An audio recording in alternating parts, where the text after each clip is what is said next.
उसी के आगे कुछ प्रॉपर्टी ऐसी पोल और पोलर की प्रॉपर्टी वो कर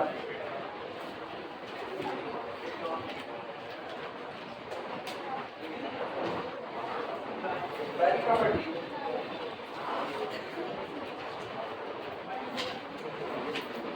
the line joining the centre of sphere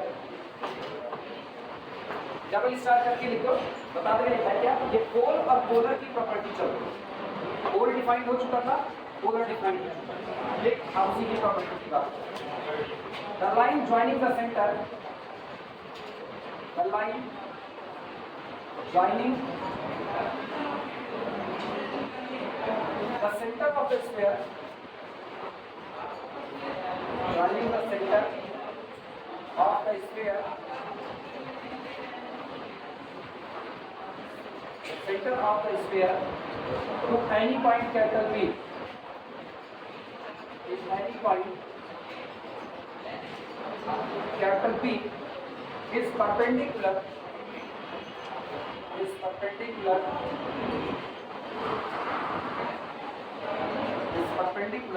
to the polar plane of P to the polar plane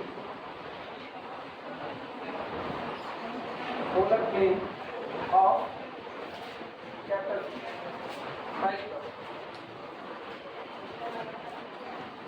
अगर आपको कोई स्फीयर दिया गया और इस स्फीयर के लिए आपको एक पॉइंट कैपिटल P दिया गया तो ऑब्वियस सी बात है पॉइंट P के लिए कोई पोलर प्लेन निकल करके आएगा मान लो वो पोलर प्लेन दे रहा मान लो ये पोलर प्लेन कहीं से भी ऐसा पास होगा तो इस दिए गए पॉइंट को स्फीयर के सेंटर से मिलाने वाली जो लाइन होगी वो हमेशा इस पोलर प्लेन के कैसी होगी यही property the line joining the centre of the sphere वो लाइन जो ज्वाइन करती है सेंटर ऑफ स्फीयर को to any point capital P किसी दिए गए पॉइंट P से इस परपेंडिकुलर वो लाइन परपेंडिकुलर होती है to the polar plane of capital P वो P के पोलर प्लेन की हमेशा कैसी रहेगी परपेंडिकुलर यानी अगर पॉइंट कैपिटल P यहाँ हो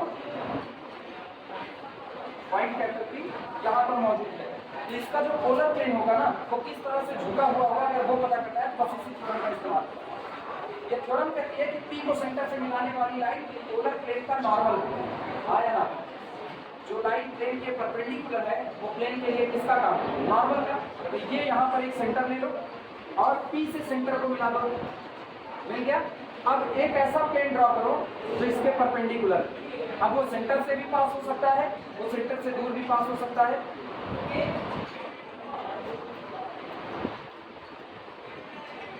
this is the polar plane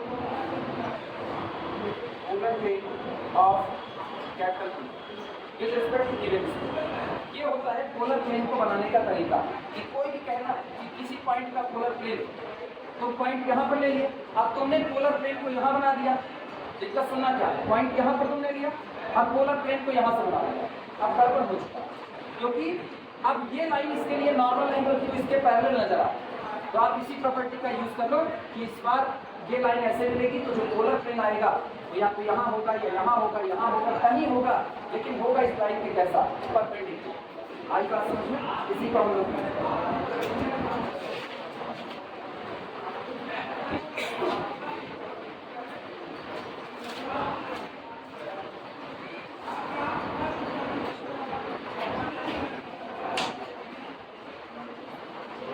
अब एक काम करते हैं रफली ऐसे एक फिगर बना ये आपको दिया गया इस फिगर है ठीक और बाहर मान ली यहाँ कहीं पर कोई पॉइंट मौजूद है कैपिटल P इसको सेंटर से मिला देते हैं सेंटर यहाँ पर आया है वो और इसका पोलर प्लेन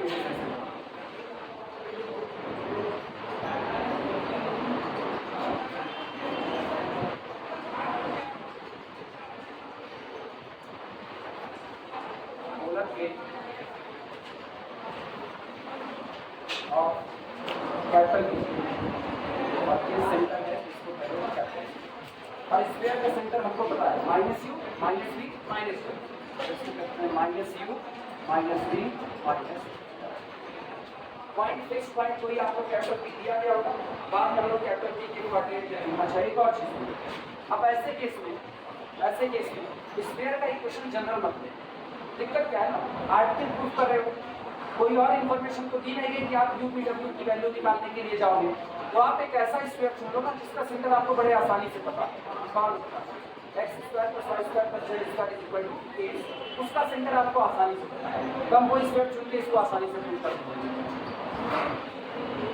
0 0 0 और स्क्वायर का इक्वेशन लिख लेते हैं, x square plus y square plus z square is equal to, ये फिगर बना लेते हैं जनरल लेकर के चलेगा। मेरे सामने बड़ी दिक्कत है यूपीडब्ल्यू और डी कोई भी हमको नहीं पता।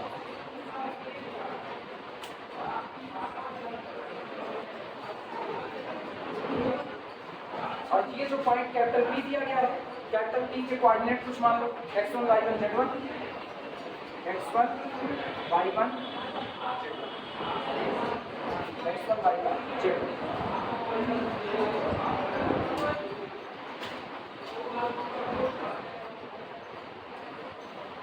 और इससे कितने आसानी से प्रूफ होगा, जब आप ये लेके चलोगे ना बहुत आसानी से।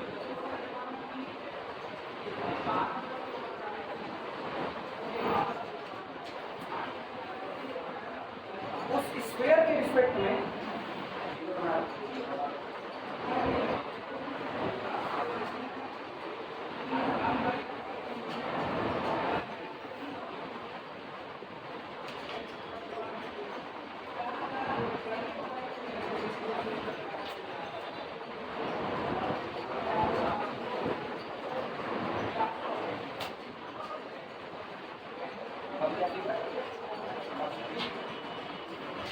प्रूफ देखना इसका, let sphere be x square plus y square plus z square is equal to a square.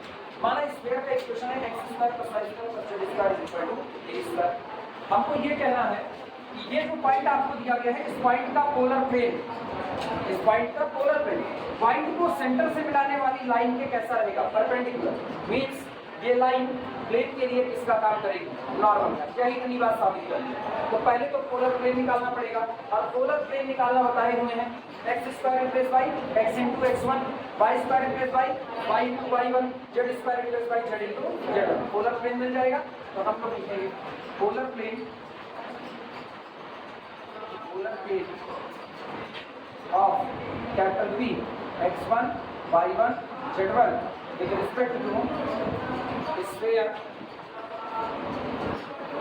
1, with respect to sphere 1 दोनों कितना होगा, x1 into x plus y1 into y plus z1 into z is equal to, लिखा जा सकता है या छोड़ो ऐसा लिख सकते, देखो this implies that x1 minus 0 into x आया ना, plus y1 minus 0 into y plus z1 minus 0 into z is equal to, देख सकते हैं where x1 minus 0, y1 minus 0, z1 minus 0 are the drs of the normal, but we see that drs of line CP is also x1 minus 0, y1 minus 0, z1 minus 0. It means this is the normal of, हो गया काम, समझ में आई बात।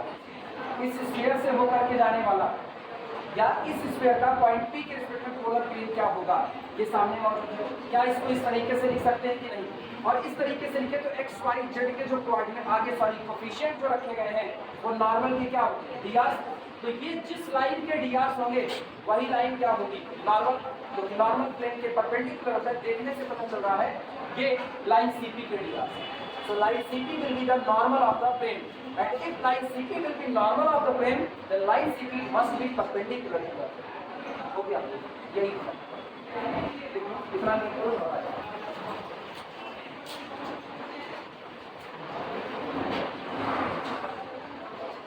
Normal of drs of normal of plane, normal of plane is same drs of line CP। ऊपर जो ये plane चित्र कर दिया है पोलर प्लेन, इसके नॉर्मल के dr सेम है बिल्कुल उसी तरह जैसे dr है इसके लाइन CP के। इसका मतलब ये हुआ जैसे line CP is normal of plane. Line CP is normal of plane, and hence CP is perpendicular to the polar plane of line, and hence CP is perpendicular to polar of polar plane of capital, और इसलिए line CP polar plane of P के perpendicular करेंगे। Information को देखकर हम लोग ऐसी बात करेंगे, यही अच्छी बात। इन्फॉर्मेशन अगर ये दे दिए तब भी हम साबित कर सकते, तब तो आप जनरल के लिए भी प्रूव कर दो हमेशा से।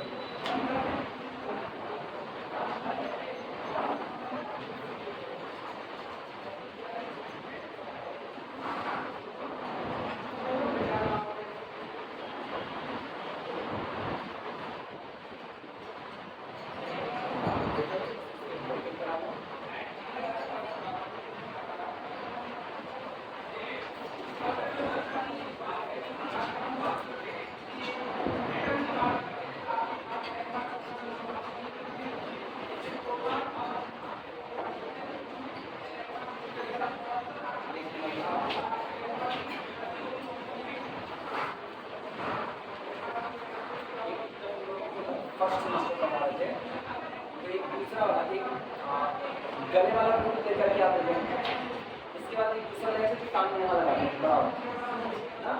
वो तब से उसको रख दिए, उसको चाप के तब उसके पास में पड़ा हुआ। कल मेरा मूड बना उसको उठाए, हम खाए उसको तकरीबन 6 महीने के बाद ही खाएंगे ना, 7-8 महीने के बाद उसमें 90% बैठे, उसमें 90%। और बड़ी मुश्किल से उसकी लैंग्वेज का हम खुले पड़ गए, उसकी लैंग्वेज चेंज करें।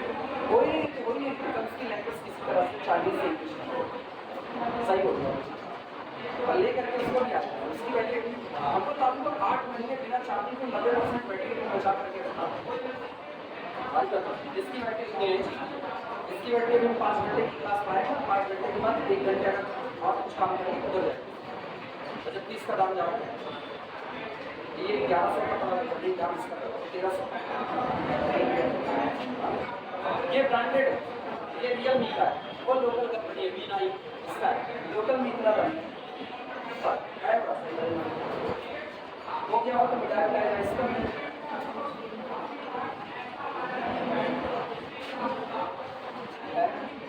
सबका बोला पीछे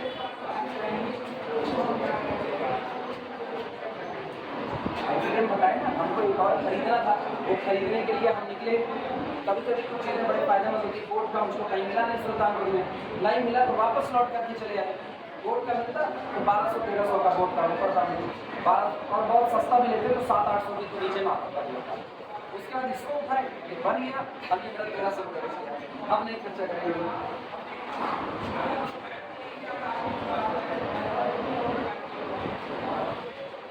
अगली प्रॉपर्टी अभी यहाँ पर तुमको एक कॉन्जुगेट पॉइंट की बात करेंगे।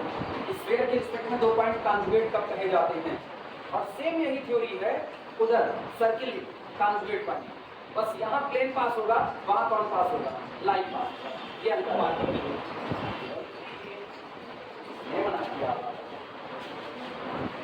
मिला। अगली प्रॉपर्टी लिखना स्टार्ट करते हैं। If the line, if the line joining the center capital O, joining the center capital O of a sphere,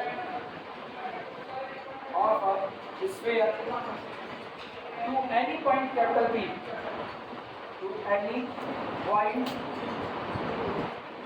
capital P the polar plane of P meets the polar plane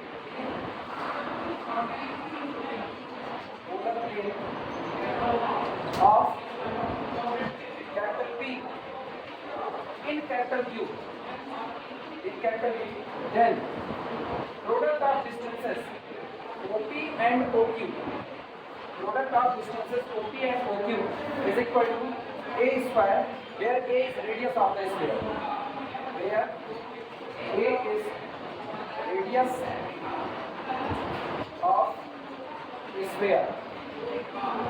where A is radius of sphere,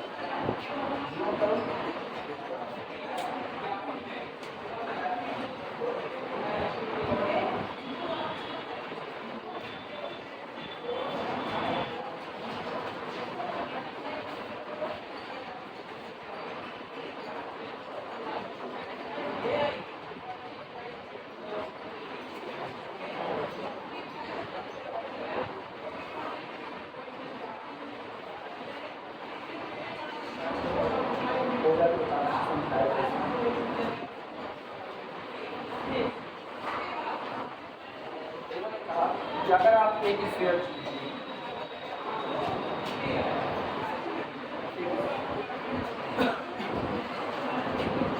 line, अगर वो line जो join करती है centre of sphere को किसी point capital P से, एक line है जो सेंटर को किसी पॉइंट कैपिटल पी से ज्वाइन कर रही है। पॉइंट कहीं भी हो सकता है, ये बात पहले दिमाग में रखना।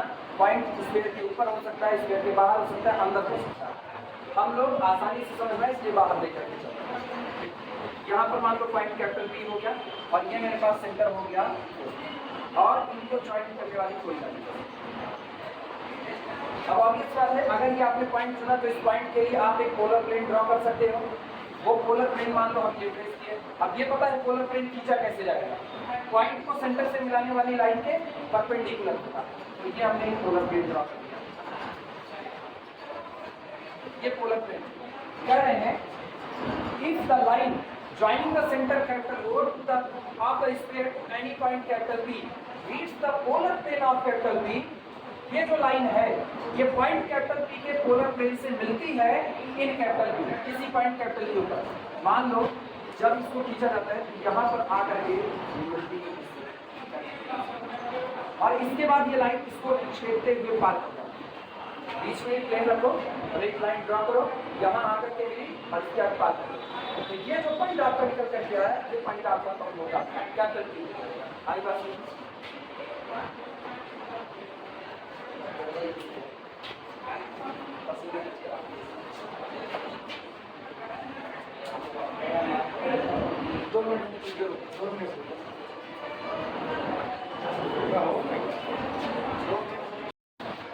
सुनो, अभी तक गौर करना। पॉइंट कैपिटल P से एक लाइन ड्रॉ की गई जो सेंटर से जाकर के मिलती है, वो कैपिटल P के पोलर प्लेन को एक जगह पर कट किया। अब आपके पास दो डिस्टेंस निकल करके आई। पहली डिस्टेंस आपके पास OP आई, सेंटर से लेकर के पॉइंट तक की distance OP multiplied by centre से लेकर के Q तक की डिस्टेंस OQ। और कहा जा रहा है ये दोनों बराबर होगा sphere of radius of sphere का होल स्क्वायर। ये आपको मतलब मुझको दो डिस्टेंस निकालनी पड़ेगी। पहली मुझको OP निकालनी पड़ेगी, दूसरी OQ निकालनी पड़ेगी और दोनों का प्रोडक्ट करके दिखाना पड़ेगा कि ये रेडियस A स्क्वायर के बराबर, रेडियस स्क्वायर के बराबर। आई बात समझ, फिगर बना सकते हो। फिर से वही काम करेंगे। स्क्वायर का जो इक्वेशन मानेंगे वो बहुत आसान वाला मानेंगे। x square plus y square plus z square is equal to, इसका सेंटर पता है कितना होगा, 0 0 0। पॉइंट कुछ भी मान लो, पॉइंट की कोई दिक्कत नहीं।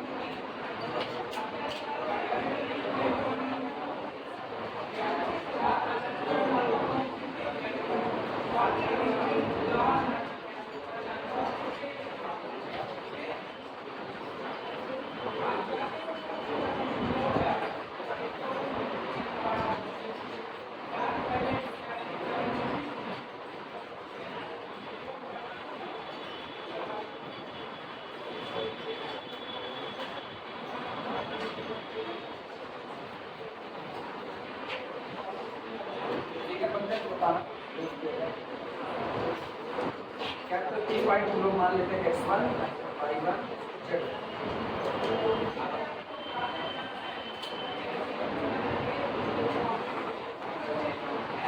अगर तुमको पॉइंट कैपिटल P का कोऑर्डिनेट x1 y1 z1 दिया गया है तो क्या P के लिए खींचे गए पोलर प्लेन का इक्वेशन लिख सकते हो? P के लिए खींचे गए पोलर प्लेन का इक्वेशन अभी लिखिए, x(x1) + y(y1) + z(z1) = कितना a²। बस यहीं से शुरू proof. Let sphere be x² + y² + z² = a²।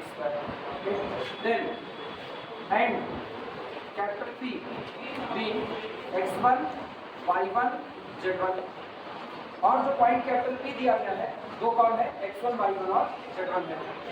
Now equation of polar plane of P, equation of polar plane of capital P, point capital P के लिए खींचे गए पोलर प्लेन का इक्वेशन होगा x1x + y1y + z1z = आया, क्योंकि square का equation ये था तो x² replace by x1x, y² replace by y1y और z² रिप्लेस बाय z1z। वो बात आज भी याद है। Tangent plane, polar plane, plane of contact, तीनों के इक्वेशन को निकालने का तरीका एक होता है लेकिन तीनों में फर्क होता है। टेंजेंट प्लेन स्फीयर की कितने पॉइंट के कांटेक्ट में आएगा? एक पॉइंट ऑफ कांटेक्ट, वो अपने पास स्फीयर के कई पॉइंट को रखेगा, ठीक, क्योंकि वो उन कांटेक्ट पॉइंट का क्या होगा? लोकस होगा, कांटेक्ट पॉइंट। और पोलर प्लेन हो भी सकता है अंदर बाहर इंटरसेक्ट करता हुआ कहीं जा सकता है। अब ये आपको पोलर प्लेन का इक्वेशन दिया है, इसको नाम दे दो इक्वेशन नंबर 2 और स्फीयर के इक्वेशन को दे दो इक्वेशन नंबर 1। अब कुल मिलाकर के बेसिकली मुझको दो डिस्टेंस चाहिए, दो डिस्टेंस और कुछ नहीं। पहली डिस्टेंस सुनना, पहली डिस्टेंस आपको OP चाहिए। क्या OP तुमको मिल गई है? डिस्टेंस OP √(x1 - 0) का होल स्क्वायर + y1 - 0 का होल स्क्वायर + z1 - 0 का होल स्क्वायर, मतलब √(x1² + y1² + z1²। लिखना OP is equal to √(x1² + y1² + z1² and OQ is equal to, जरा OQ की बात करूं, ये बताओ ये लाइन जो P को सेंटर से मिला रही है प्लेन के कैसी है? परपेंडिकुलर है, तो OQ is perpendicular to the plane। OQ plane के कैसी है? परपेंडिकुलर। और परपेंडिकुलर की लेंथ निकालने का फार्मूला जानते हैं, पॉइंट 0 0 0 से इस प्लेन पर जो परपेंडिकुलर खींचा गया वो OQ होगा कि नहीं होगा? बस आपको यही परपेंडिकुलर की लेंथ लिखना। OQ is equal to length of perpendicular, length of perpendicular from point 0 0 0 to plane, plane का इक्वेशन कितना माने हैं? To plane. OQ जो आपका होगा वो उस परपेंडिकुलर की लेंथ होगी जो सेंटर से खींचा गया है इस पर प्लेन। OP नहीं चाहिए, OP ऑलरेडी निकल चुका, PQ नहीं चाहिए, बल्कि क्या चाहिए? OQ। तो आप यहाँ से परपेंडिकुलर डालो। अगर हमको PQ चाहिए होता तो परपेंडिकुलर कहाँ से होता? ये बात क्लियर है?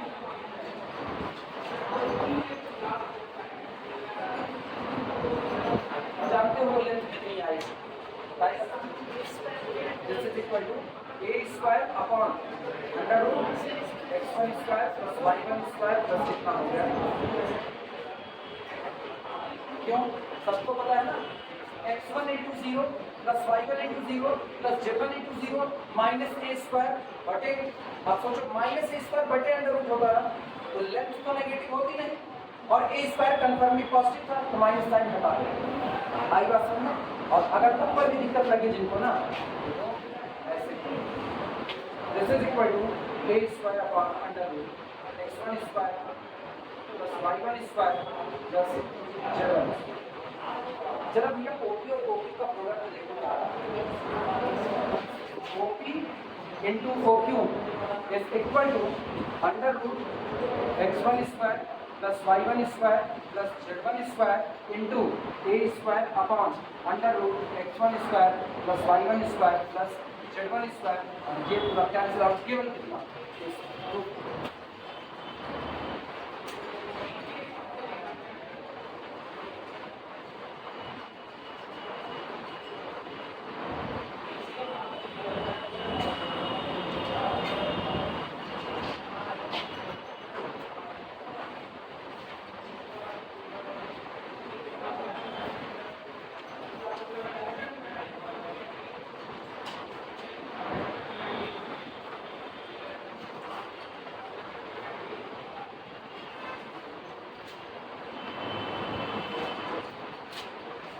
यूनिट पॉइंट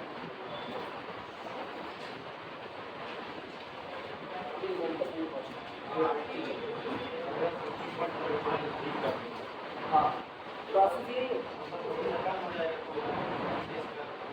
जितना ये नजदीक करोगे वो भी कम होगा तो क्योंकि आप प्लेन भी तो अपनी पोजीशन बदलेगा।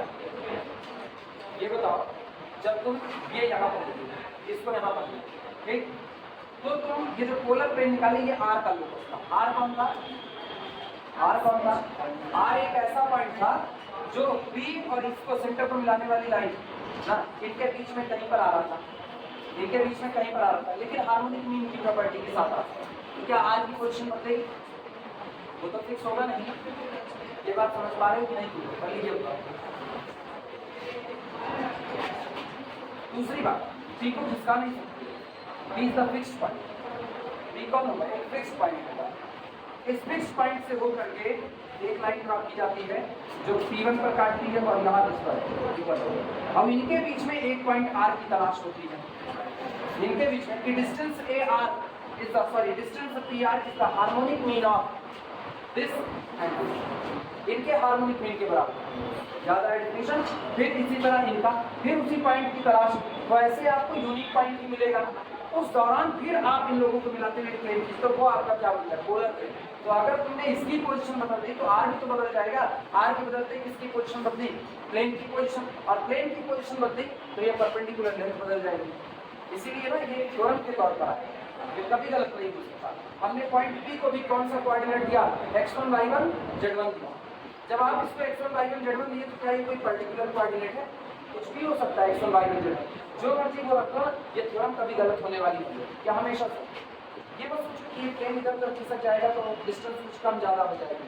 डिस्टेंस कम ज़्यादा छोड़ो पहले तो ये पोलर प्लेन अपनी पोजीशन बदलेगा और जैसे वो अपनी पोजीशन तुम इसको खिसकाते हुए नजदीक लाओगे ना जब ये सतह पर ही लाई कर जाएगा तो पोलर प्लेन कहाँ से होकर के जाएगा टेंजेंट प्लेन बन करके जाएगा। पता चला ये यहाँ आ गया सोचो ये यहाँ आ गया अब वो टेंजेंट प्लेन बन करके जाएगा तो चलो थोड़ी देर के लिए समझ लेते हैं यहाँ से होकर टेंजेंट प्लेन बन गया। अब गौर करना अब सेंटर से इसको मिलाने वाली लाइन यहाँ पर आकर के मिली यहाँ पर तो एक डिस्टेंस को ये हो गया OQ और एक डिस्टेंस कौन हो गया OP।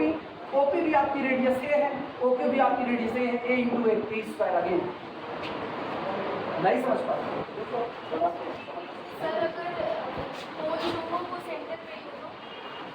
सेंटर पे तो प्लेन बाहर चलो बाहर रहेगा तब तो सर वो जो डिस्टेंस आएगी मतलब लाइन जोड़ने का तो परपेंडिकुलर होगी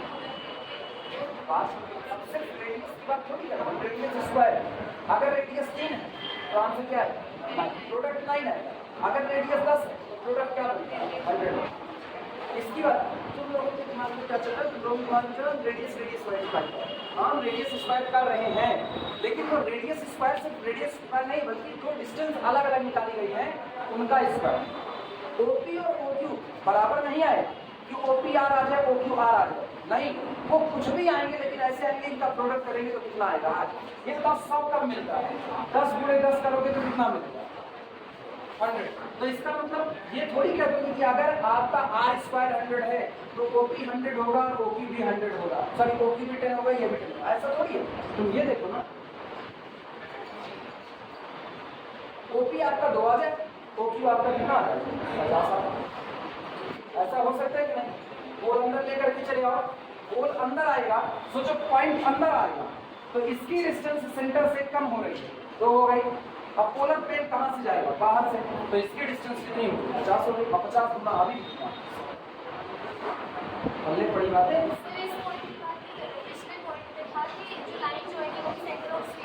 वो परपेंडिकुलर तो अगर वो सेंटर पे ही है तो प्लेन तो बाहर होगा प्लेन बाहर होगा परपेंडिकुलर लाइन मतलब परपेंडिकुलर दोनों को मिलाने वाली लाइन को आगे बढ़ा दो वो प्लेन के परपेंडिकुलर जाकर के कट करेगी।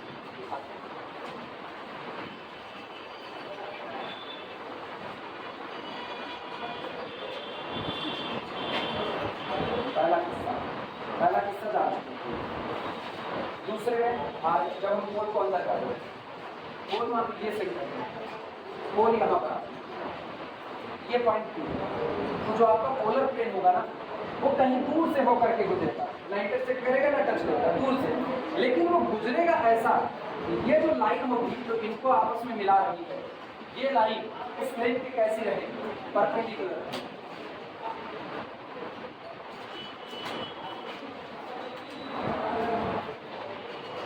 ऐसा।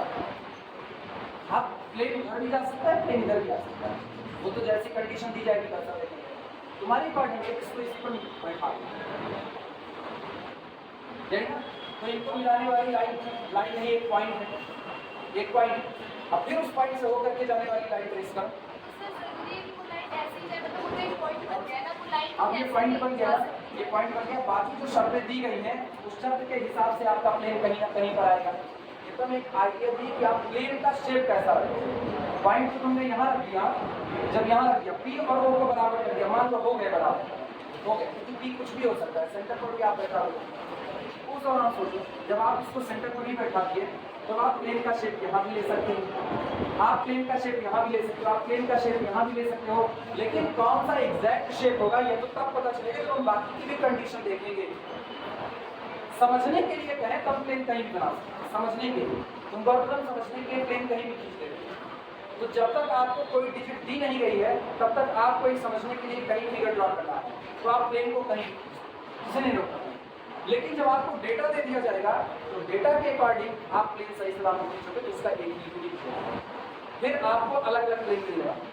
अभी बात समझते हैं, ये चीज़ है।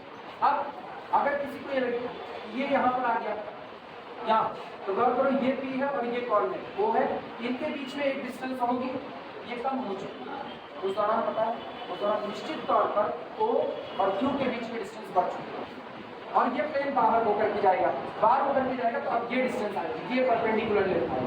अब अगर किसी को स्क्वायर का इक्वेशन ये दिया गया है x² + y² + z² = 4 स्क्वायर, तो रेडियस कितनी है 4, इससे कतई मत निकाल लेना ये मतलब कि OP बराबर 4 मिलेगा और OQ बराबर कितना मिलेगा 4 मिलेगा, ये 4 + 16 मिल जाएगा रेडियस स्क्वायर, ऐसा नहीं ना, ऐसा हो सकता है OP 2 मिल जाए और OQ 8 मिल जाए, तो ये डिस्टेंस आपको 8 मिल सकती है और ये डिस्टेंस आपको कितनी मिलेगी, अभी भी आपका 8 × 16 रेडियस स्क्वायर हो रहा है कि नहीं हो रहा है। तो पहले दिमाग में ये बात बताओ कि अगर समथिंग स्क्वायर लिखा तो आप आधा बांट दो, ऐसा नहीं होगा, ऐसा नहीं, वो तो कंडीशन आपको दी जाएगी उसके अकॉर्डिंग निकाला जाएगा। हम लोग आर्टिकल पढ़ते हैं, आर्टिकल में मेरे को कोई डेटा नहीं दिया जाता, आर्टिकल अपनी समझ के ऊपर खेले जाते हैं, तो हम लोग कहीं भी फिगर बना के कहीं भी प्लेस बना के, लेकिन पहली समझ ये है OP × OQ का कतई मतलब नहीं है कि OP और OQ बराबर नहीं, वो बराबर हो भी सकते हैं और नहीं भी, दोनों बातें हैं। ये देखो बराबर हो रहे हैं, यहाँ P को बैठा दो, यहाँ P को बैठा दो, ठीक, तो जो पोलर प्लेन है वो टेंजेंट प्लेन बन जाएगा। अब जो पोलर प्लेन होगा वो क्या बन जाएगा टेंजेंट प्लेन, अब टेंजेंट प्लेन होगा तो इनको मिलाने वाली लाइन के परपेंडिकुलर आना चाहिए, वो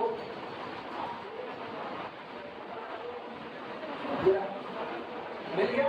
अब एक डिस्टेंस OP और एक डिस्टेंस OP, अब बराबर, अब जैसे ये बराबर हो गए तो A × A OP × OQ that is equal to ये बराबर A स्क्वायर। अभी समझ में आएगा ऐसा ही किसका स्क्वायर, बाकी तो हम कह रहे हैं 3D का फिगर है, 2D में इसको बना नहीं पाए, कायदे की बात तो ये ना फिगर 3D का यही हाथ बने हुए नजर आते हैं, कभी कहना कई सारी चीजें ऐसी होंगी तो हम लोग जबरदस्ती मान रहे होंगे और बाद में कंप्यूटर वगैरह का इस्तेमाल करो उसमें तुमको ये वहाँ 3D का ग्राफिक्स आएगा, वहाँ ऐसे तो हिंदुस्तान में इसीलिए आधी सारी चीज़ें हटाई जाती इसी, क्योंकि यहाँ पर मेन दिक्कत इसी की टेक्नोलॉजी है भी, तो अपने पास रिसोर्सेज उतना नहीं है कभी रखेगा बड़ी।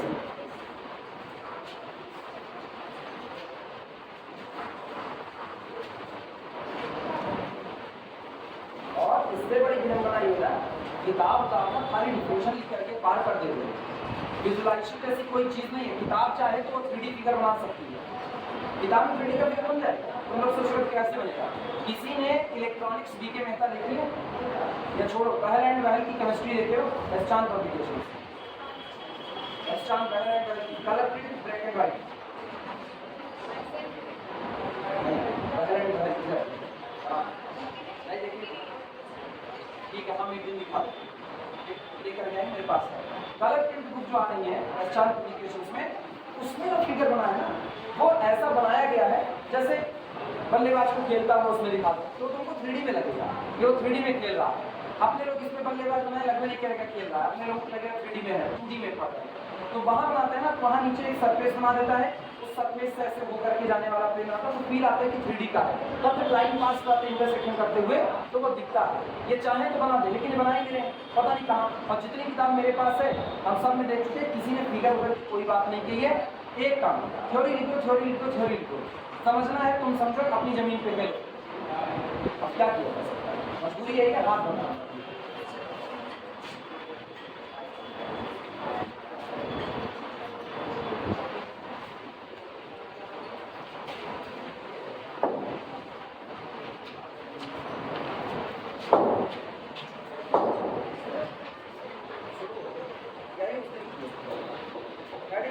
Conjugate points.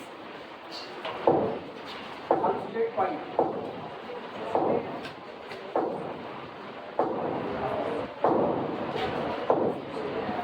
Conjugate points. और ये छत पे नहीं, नीचे भी नहीं, हाँ नीचे वो बगल वाला, हाँ अच्छा मुझको लगा ऊपर ही बगल वाला, नीचे बगल वाले को फील ऐसा ऊपर से। ये घर सचमुच कुछ अजीब सा बना है ना, बिल्डिंग कुछ अजीब सी कुछ तो है।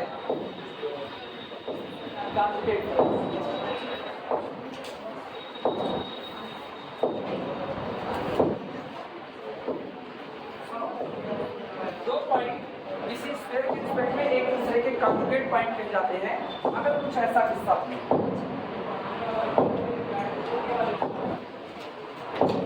ये पॉइंट कैपिटल P है और ये पॉइंट मान लो कैपिटल Q, एक पॉइंट कैपिटल P, एक पॉइंट कैपिटल Q, ये दोनों पॉइंट एक दूसरे के कॉन्जुगेट पॉइंट कहे जाएंगे अगर P का पोलर प्लेन Q से होकर के जाए और Q का पोलर प्लेन P से होकर।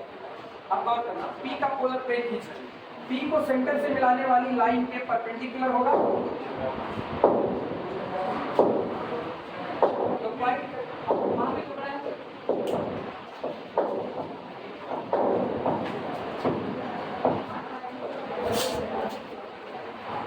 जो पॉइंट कैपिटल P है इसका जो पोलर प्लेन होगा वो अगले पॉइंट Q से होकर के जाए, और Q का प्लेन जो Q का पोलर प्लेन होगा वो Q को सेंटर से मिलाने वाली लाइन के कैसा होगा, परपेंडिकुलर, वो P से।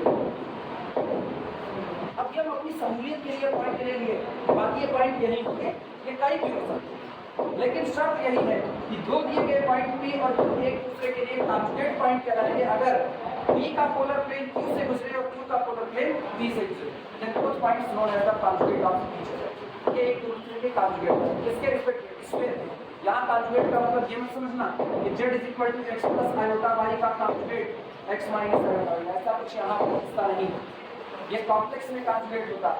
यहाँ कॉन्जुगेट पॉइंट की बात करें, ना कि कॉन्जुगेट नंबर की बात। आई बात समझ में, लिखो डिफिनेशन, फिगर बनाना चाहते हैं बना सकते हो, लेकिन डिफिनेशन के बाद बना दीजिए।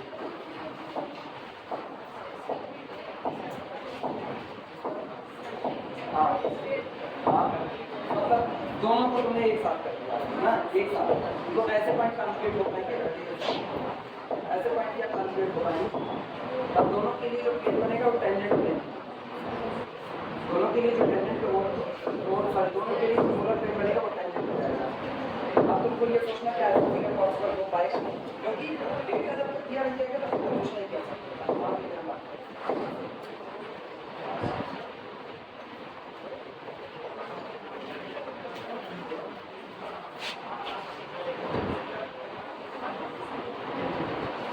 दोनों सर्कमफ्रेंस का मूल्य मान लीजिए पॉइंट कैपिटल P होगा और एक कहीं कैपिटल Q, लेकिन अब पहले ना P का पोलर प्लेन खींचो, Q की पोजीशन पे आप आ जाओ जस्ट सामने, तो इसके जस्ट सामने ये, इसके जस्ट सामने ये, मतलब डायमीटर पकड़ता है, और डायमीटर पर भी आमने सामने के पॉइंट हो रहे हैं, सेंटर से मिलाने वाली लाइन के परपेंडिकुलर। जब आपका पोल इस पेयर पर लाइन कर जाएगा तो प्लेन क्या बन जाएगा, टेंजेंट प्लेन बन जाएगा, फिर अंदर जाएगा तो ये दूर हो जाएगा। सोचो ये कुछ ऐसा है ना, अब इसका फील अगर समझना, ऐसा समझो जैसे आपने एक आपने कॉप, ठीक है, एक उठाओ सरिया और ये उठाओ कोई अच्छी सी मोटी और उस पर इससे पार करा, अब इसको आप लेकर के ऐसे खड़े, एक, अब जैसे जैसे आप इधर आ रहे हो, इधर का मतलब स्फीयर से दूर आ रहे हो, वैसे वैसे ये क्या कर रहा है, स्फीयर को इंटरसेक्ट करने के लिए अंदर आ, आप आगे बढ़ रहे हो, पॉइंट को आपने स्फीयर पर बैठा दिए तो स्फीयर के दूसरे किनारे उसको टच करता हो जा रहा है, फंसे ये दोनों एक साथ खिसक रहे नहीं खिसक रहे। अब जैसे जैसे ये अंदर जा रहा है स्फीयर के, ये स्फीयर के बाहर जा रहा है, ये कुछ ऐसा फील इसका। अब ऐसे में ये यहाँ पहुंच गया तो इसको सेंटर से मिलाने वाली लाइन के परपेंडिकुलर इसका ये टेंजेंट जो खींच करके आया, ये पोलर प्लेन होगा किसका, अब आपको ये चाहिए कॉन्जुगेट पॉइंट का होगा, जस्ट सामने ये जो पॉइंट आया ना, ये आपका कैपिटल, तो क्यू का पोलर प्लेन कौन होगा, अब पी और क्यू एक दूसरे के कॉन्जुगेट पॉइंट, क्यों प्लेन्स पास, हाँ आप बोला था कि प्लेन्स पास प्लेन कहाँ पास, कौन सा प्लेन पास, हम ये कह रहे हैं कि प्लेन ये रहा और इसको फंसा दिया, पॉइंट को स्फीयर के पास ले जा रहे हैं तो प्लेन दूर जा, अब पॉइंट को स्फीयर से दूर ला रहे हैं तो प्लेन अंदर आ जाता। यानी कॉन्जुगेट पॉइंट के जो प्लेन्स रहेंगे हाँ। पास, किसने कहा पास, हम नहीं बोले, हम कह रहे हैं अच्छा भले बल्कि सुनो ये वाला पास, अब तुम इसको व्हाट्सएप की भाषा में ये वाला पास समझ रहे, ये गलत बात है, आप समझ पाइए, दोनों तो एक ही है। अरे भाई मेरा एक कैसे, इस पास होने का मतलब है होकर जाना, और इस पास का मतलब है नजदीक होना। अरे बच्ची अंग्रेजी और हिंदी दोनों एक कर दोगे इस तरह से बड़ा भयानक हो जाएगा। अभी दो पास का अंतर समझ आया ना, एक व्हाट्सएप की भाषा के पास में दोनों एक है, व्हाट्सएप कौन से दोनों में एक दूसरे के पैरेलल हो जाएगा, ऐसे प्लेन एक दूसरे के पैरेलल हो जाएगा, नहीं इसने कहा वो तो फिगर ऐसा है, बस फिगर ऐसा ना। अभी इधर गौर करो, एक पॉइंट यहाँ पे हो गया, एक पॉइंट उसी की सतह पर क्यू हो गया, आमने सामने के पॉइंट हो गए, तो जो क्यू का पोलर होगा, जो क्यू का पोलर प्लेन वो ये होगा, और कहाँ से गुजरेगा, ठीक है।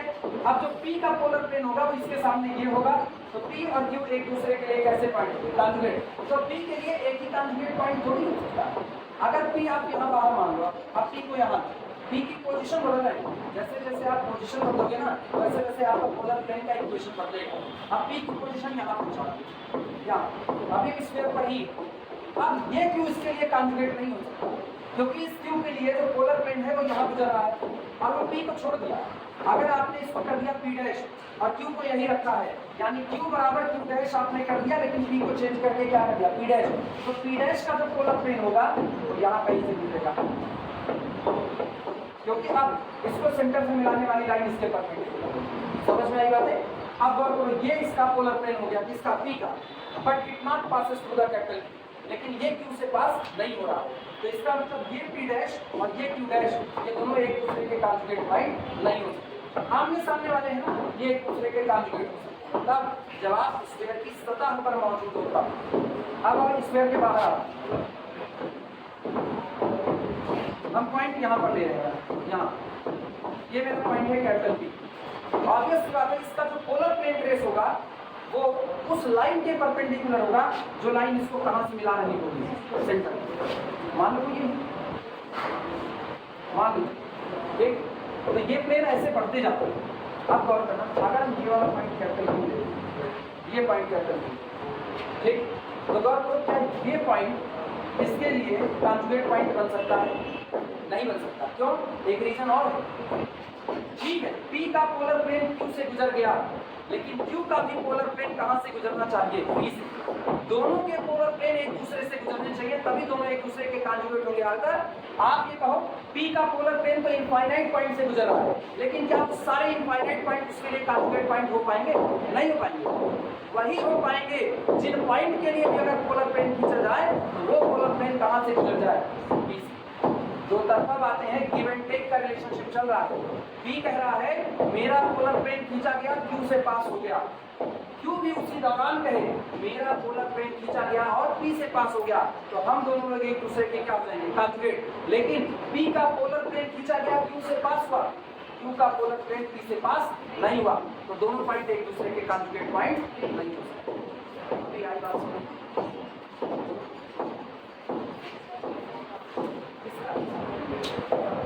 क्यों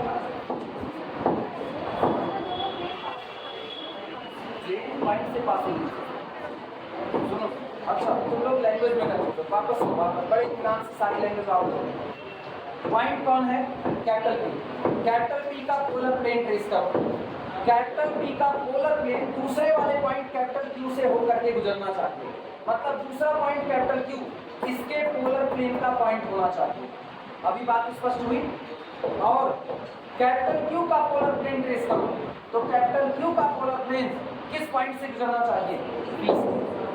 तब ये दोनों पॉइंट एक दूसरे के क्या कहलाएंगे? कॉन्जुगेट पॉइंट कहलाएंगे। अभी गौर करो, पी का पोलर प्लेन तो क्यू से गुजर गया, क्यू को जरा सेंटर से मिलाओ, ये रहा, तो इसके परपेंडिकुलर जो प्लेन होगा, इसके परपेंडिकुलर प्लेन वो अगर ये हुआ, डेटा दिया नहीं है इसलिए कहीं खींच रहे हैं, अगर ये हुआ तो गौर क्या ये पी से कभी पास हो पाएगा? नहीं।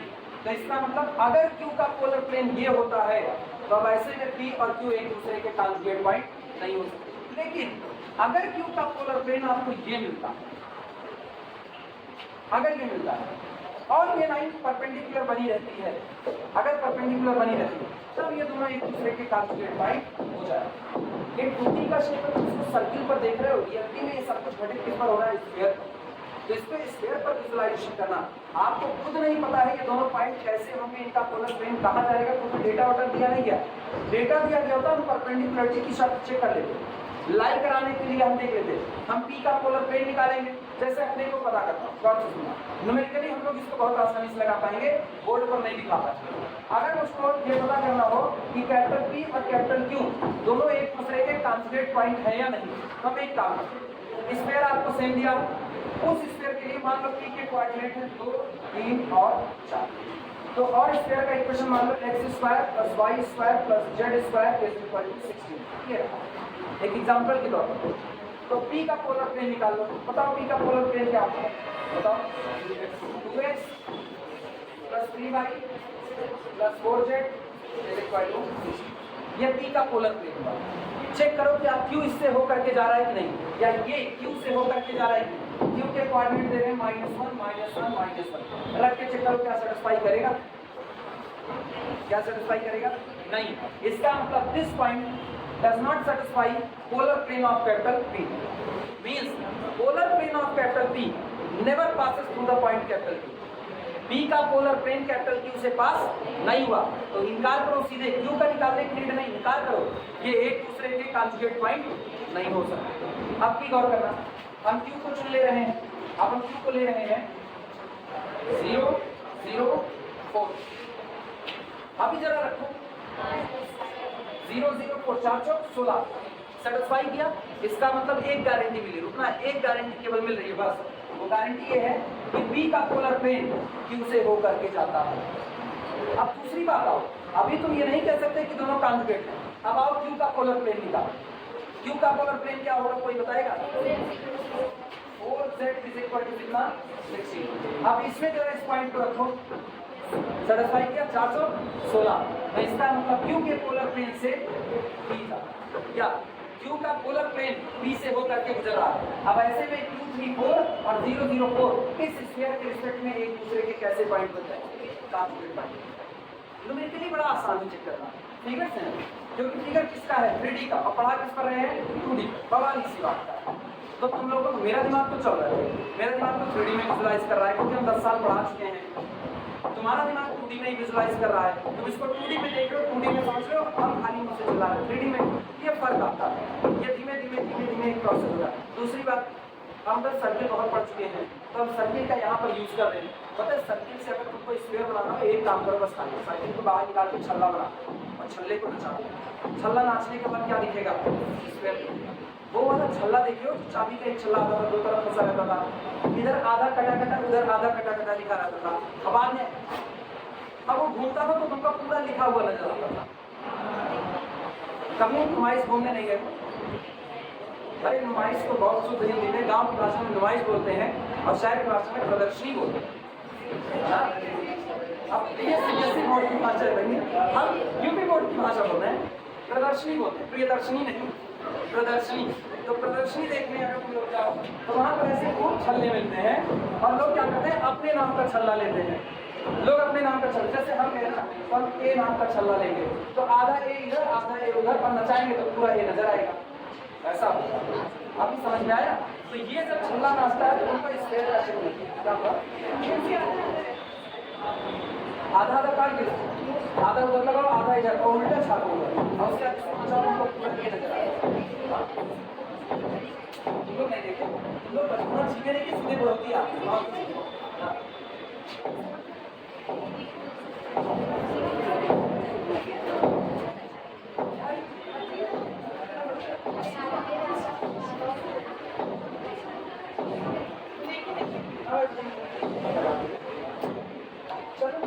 पॉइंट की डेफिनेशन लिखेंगे।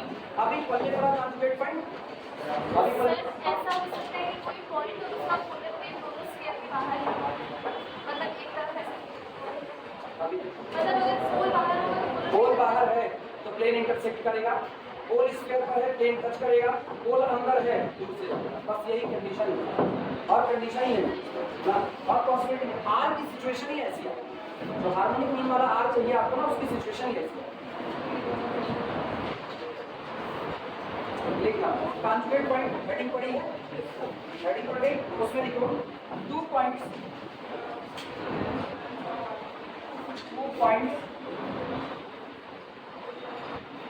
such that 2 points such that polar plane of either polar plane of either passes through the other, passes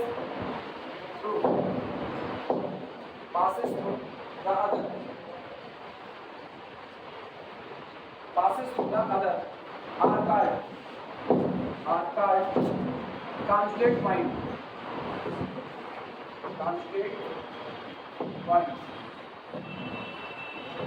two points such that दो बिंदु जो इस तरह से हैं, पोलर प्लेन ऑफ आइदर, उनमें से किसी भी एक का polar plane passes through the other, दूसरे से पास होता, पहले का दूसरे से, दूसरे का पहले से, अगर ऐसा है आर कार्ड तो ये पॉइंट कहे जाएंगे कॉन्जुगेट पॉइंट, ये एक दूसरे की conjugate point.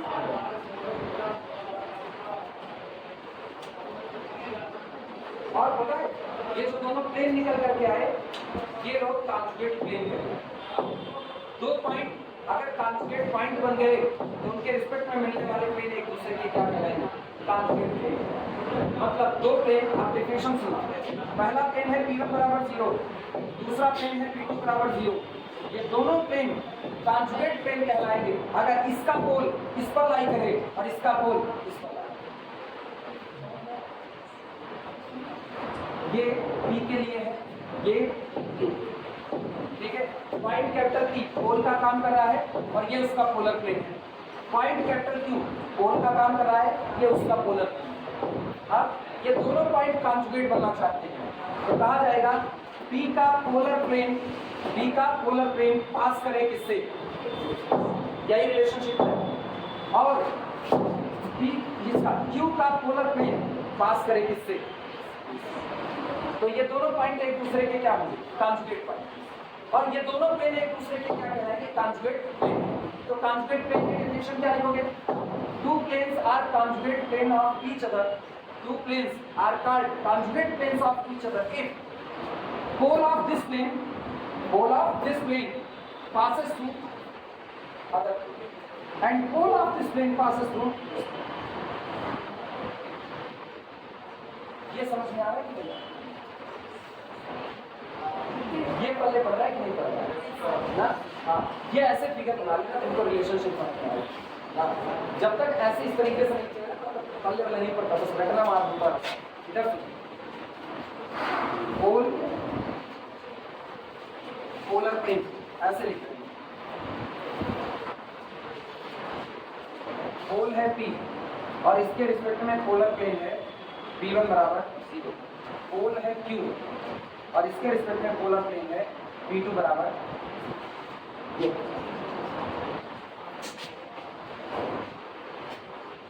These are conjugate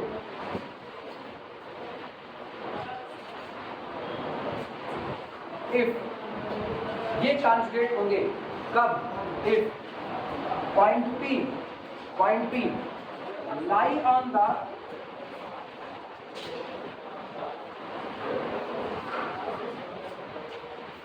these are conjugate if point P lies on P2 और P2 कौन है? Polar plane of capital P। जो आपका पहला पॉइंट है वो दूसरे पॉइंट के पोलर प्लेन पर लाई करे, ठीक। और दूसरा P0 लाइज ऑन को बीच में बैठा, P0 sorry capital Q lies on P1 is equal to, और P1 कौन है? Polar plane of pole P। ये ऐसा रिलेशनशिप हुआ।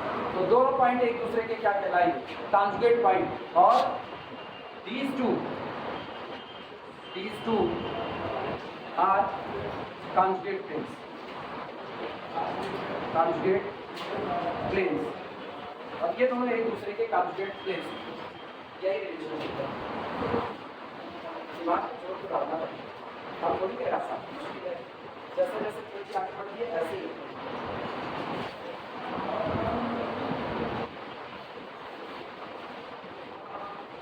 इसी चीज में किताब इंग्लिश की डिफिनेशन करके बात कर रही है, एक चीज नहीं चेक करो डिफिनेशन लिख के बात, कुछ एक्सप्लेनेशन कोई कुछ नहीं, बस डिफिनेशन लिख करके बात। बीएस त्यागी की बुक रखी है, उसमें भी यही कहानी है। प्रगति प्रकाश की जो आती है पूरी, उसमें भी यही कहानी, कृष्णा भी यही है, ऑक्सफोर्ड यूनिवर्सिटी की बात ही नहीं है, उसमें भी सेम कहानी है।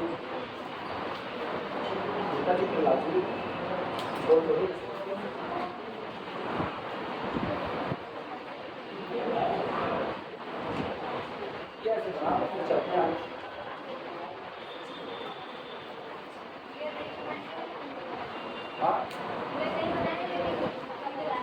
डिफिनेशन तो सब लिखे, वो तो हम कह रहे हैं डिफिनेशन सब लिखे, लेकिन कोई ये ढंग से ना प्रिंट करने वाले चाहे तो 3D का फिगर प्रिंट कर सकते हैं, लेकिन प्रिंट नहीं करते। जितना हम लोग मेडिकल में फिगर बना करके पढ़े हैं, फिगर बना दें एग्जाम्पल तुरंत समझ में आ जाएगा, और चाहे तो ये बना सकते हैं। इनके पास बड़ी फैसिलिटी है, कलम बहल की किताब याद से लेकर के आएंगे तो उनको दिखाएंगे। बहल एंड बहल में sp हाइब्रिडाइजेशन समझाया हुआ है ऐसे ही फिगर, और इसी तरीके से समझाएंगे, कार्बन बॉन्डिंग वगैरह समझाएं इसी तरीके से, पता चलता है यार 3D का फिगर पता चलता है। इस मामले में पहले किताब बीके मेहता की जो इलेक्ट्रॉनिक्स एंड स्टैंड पब्लिकेशन में कलर प्रिंट, वो भी ऐसे मेरे पास दोनों किताबें हैं। तो बीके मेहता की मांगना पहले था ना, ये मत सोचना सर मैं उसमें पढ़ कर मांग लो, इससे पहले किताब का मामला नहीं चल पाएगा। बीके मेहता की इलेक्ट्रॉनिक्स और पहला एंड पहले की केमिस्ट्री दोनों बहुत एक्चुअली एक ही पीस है, दो होता तो मान सकते एक ही, वो तुमको दे दिया तुम चलते बने तो किताब का पढ़ाओ। किताब अगर एक बार पुरानी किताबें अब मिलती हैं तो पुरानी किताबें मेरे पास सुब्रमण्यम का वो थर्मोडायनेमिक्स है, तो जब पढ़े थर्मोडायनेमिक्स इस बार पढ़ा ना, सुब्रमण्यम का थर्मोडायनेमिक्स है, सत्य प्रकाश का थर्मोडायनेमिक्स है, सत्य प्रकाश के मुकाबले प्रकाश। सुब्रमण्यम की लैंग्वेज बहुत हार्ड है, सत्य प्रकाश की लैंग्वेज बहुत आसान है, लेकिन सत्य प्रकाश में मिसप्रिंट ऑफ भयानक है। अगर कार्नोट हीट इंजन पढ़ना तो सत्य प्रकाश से अच्छा कहीं नहीं, बहुत अच्छा लिखे, लेकिन मिसप्रिंट लिखते हैं, पकड़ना क्या मेरे साथ क्या कहते हैं कार्नोट की जरूरत, क्या मेरे कार्नोट की जरूरत हम थोड़ी पढ़ा रहे हैं, पढ़ा रहे हैं की गलती हमको ना कमाओ, हम फिजिक्स वाले में नहीं पिटाए रहे।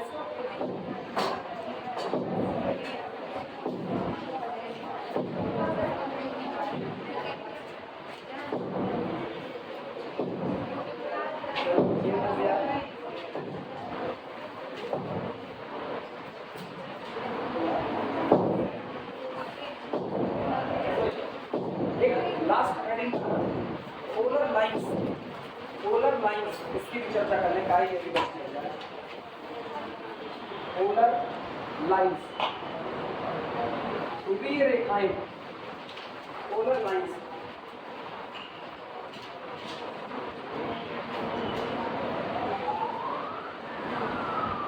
अपने नाम के अनुसार इनका व्यवहार है। दो रेखाएं, दो लाइन से एक दूसरे के लिए पोलर लाइन का काम करेंगी अगर वो एक नेचर, पहली लाइन एल है, दूसरी लाइन एल डैश, इनका नेचर है, मान लो ये लाइन एल और दूसरी लाइन आपको यहाँ पर एल डैश दी गई। अब ये दोनों लाइनें एल और एल डैश एक दूसरे के लिए पोलर लाइन का काम करेंगी अगर इस लाइन पर जितने पॉइंट बैठे हैं सबका पोलर प्लेन दूसरी लाइन से पास हो, और इस लाइन पर जितने पॉइंट बैठे हैं उनका पोलर प्लेन पहली लाइन से पास हो। अगर हम इस पर कोई एक पॉइंट चुन रहे हैं तो इसका जो पोलर प्लेन है वो इस दूसरी लाइन से पास होना चाहिए। दूसरी लाइन, मान लो इसका पोलर प्लेन तो ये सेकंड लाइन से पास होगा। अगर आप पॉइंट बदल दिए यहाँ पर तो इसका जो पोलर प्लेन होगा वो इस लाइन से पास होगा। अब तुमको लग रहा है दोनों हम साइड बाय साइड चिपकाते जा रहे हैं, ऐसा कुछ नहीं है, ऐसा कुछ नहीं। एक प्लेन ऐसा, दूसरा ऐसा।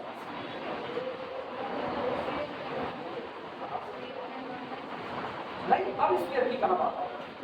अब स्फीयर की बात नहीं है। स्फीयर के रिस्पेक्ट में पोल अलग था, यहाँ दो लाइन को एक दूसरे की पोलर लाइन कह रहे, स्फीयर की कहीं चर्चा नहीं करेगी। स्फीयर का इससे अभी कोई लेना देना नहीं ना। स्फीयर आ जाएगा तो ये पोल है तो इसके लिए पोलर प्लेन खींच दिए जाएंगे, वो एक अलग मामला है, उसकी बात नहीं करें। यहाँ दो लाइन को पोलर लाइंस कहा जा रहा है। कैसे कहोगे? उसका एक रीजन है, मतलब एक उसका क्राइटेरिया है, पहली लाइन पर जितने पॉइंट बैठे हैं जब उनका पोलर प्लेन खींचा जाए तो उनका पोलर प्लेन दूसरी वाली लाइन से होकर जाए। पोलर प्लेन खींच रहे हो, स्फीयर तो ऑटोमेटिकली हो चुका। अब ये लाइनें स्फीयर को इंटरसेक्ट कर रही है नहीं कर रही है उससे मेरा कोई लेना देना नहीं। बात समझ पा रहे? तुम स्फीयर के चक्कर में पड़ गए। ये स्फीयर दिया, इस स्फीयर के लिए यहाँ आपको एक पॉइंट दिया गया है, इसके लिए ये प्लेन मान लो किसका काम करता है? पोलर प्लेन का काम करता है। ये किसका काम करता है? पोलर प्लेन का काम करता है। अब ये पॉइंट है तो ये पॉइंट कहाँ से गुजरेगा? सोचो ये पॉइंट कहाँ से गुजरेगा? किसी लाइन से होकर के या किसी लाइन को लाइन करेगा। एक लाइन ये ले लो, एक कोई और ऐसी लाइन, कोई एक लाइन और बन गई। अब ये दोनों लाइनें एक दूसरे के लिए पोलर लाइन का काम करेंगे अगर इस पॉइंट पर, इस लाइन पर जितने पॉइंट बैठे हैं उन सब का पोलर प्लेन उस लाइन से होकर। अब वो लाइन कहाँ होगी? इस पर होगी, बाहर होगी, कुछ नहीं पता। एक हिंट खाली ऐसा मिल रहा है कि इसका इस लाइन पर बैठे हुए पॉइंट पी का पोलर प्लेन अगली लाइन से गुजरना चाहिए तो वो लाइन इस प्लेन ऐसा। लेकिन इस पर जितने पॉइंट आ रहे हैं इन सारे पॉइंट का पोलर प्लेन इसी लाइन से पास होना चाहिए, इसी लाइन से। और दूसरी बात अभी खत्म नहीं हुआ, दूसरी बात, इस लाइन के ऊपर जितने पॉइंट हैं उनका पोलर प्लेन इससे गुजरना चाहिए। इस लाइन के ऊपर जितने पॉइंट, तो सोचो अभी हम इधर से पोल मान लिए, इधर कर दिए, फिर इधर स्फीयर का इसमें रोल करना, कोई रोल आया स्फीयर का। स्फीयर का रोल तो तब आएगा ना जब आपको पोलर प्लेन ड्रॉ करना होगा। अभी आपसे पोलर प्लेन ड्रॉ करने को नहीं करा, अभी आपको केवल एक डेफिनेशन बता रहा है कि दो लाइंस को आप ध्रुवीय रेखाएं पोलर लाइंस कब कहोगे? कब कहेंगे? जब दोनों लाइन के ऊपर जो पॉइंट सजे पड़े हैं उनका पोलर प्लेन निकाला जाएगा। पहली लाइन के ऊपर मान लो 10 पॉइंट तुमने चुने, 10 पॉइंट आपने चुने, 10 का आप पोलर प्लेन निकालो, 10 का पोलर प्लेन दूसरी वाली लाइन से गुजरना चाहिए। अगर 10 में से 9 का पोलर प्लेन उससे गुजरा और 1 का नहीं गुजरा तो अब ये दोनों लाइनें एक दूसरे की पोलर लाइंस नहीं होती। 10 पॉइंट आपने चुने, 10 के 10 का पोलर दूसरी वाली लाइन से गुजरे और इतने से अभी पेट नहीं भरा, अब दूसरी लाइन के पास आओ, वहां से पॉइंट चुनो, जितने पॉइंट चुनो सबका पोलर प्लेन उस वाली लाइन से गुजरना चाहिए। मतलब दोनों लोग फिर गिव एंड टेक की रिलेशनशिप है। ये कहने नहीं, दो लाइन एक दूसरे से बतिया रहे हैं, अब बचपनी वाली भाषा में है। ये बड़की बहनी वो छोटी बहनी कह रही है, जाना दीदी हमें लगी जितना चले किची किची सजा है ना सब पोलर प्लेन मुझसे बैठे, ऐसी बातें हैं ना। इनका पोलर प्लेन उनसे गुजर रहा है तो कहीं ये छटका जितना हमारे लगे हैं ना करो पोलर प्लेन मुझसे बैठे, तो दोनों लोग एक दूसरे क्या बन जाएंगे? पोलर लाइन से। ऐसी बहनें पोलर बहनें कहलाती है। हमारी बात समझ में आएगा, चलो लिखा जाए इसका स्फीयर से अभी कोई लेना देना नहीं, स्फीयर से जोड़ देना। ये दो लाइन के बीच की मांगता है स्फीयर इसमें कहीं नहीं आया। स्फीयर का रोल तब आएगा जब पोलर प्लेन ड्रॉ करना होगा। हाँ यही ऐसा तो था, ऐसा कुछ नहीं कह सकते। डेटा और डेटा का डिफरेंट है, आप इससे कुछ नहीं बोल सकते। रियलिटी को रियलिटी तो ये है संसार के अपने करियर में यूट्यूब से लेकर के कहीं तक आज तक हम ऐसी चीजें अभी तक नहीं पाए। ये किताब में लिखी मिल रही है, फिगर नहीं मिल रहा। हम तुमको स्पष्ट तौर पर बता रहे हैं। इसमें हम जितना कुछ जान रहे हैं ना, खुद से जो सोच पा रहे हैं उतना ही जान रहे हैं, जितना ज्योमेट्री में सीख पाए। एक किताब मेरे पास है, मेरे पास 15 किताब है ज्योमेट्री की, इंडियन आइडल फॉरेन आइडल की एक ही किताब है, लेकिन इस 15 किताब में कहीं पर भी इनकी चर्चा हो रही है तो केवल डिफिनेशन के तौर पर।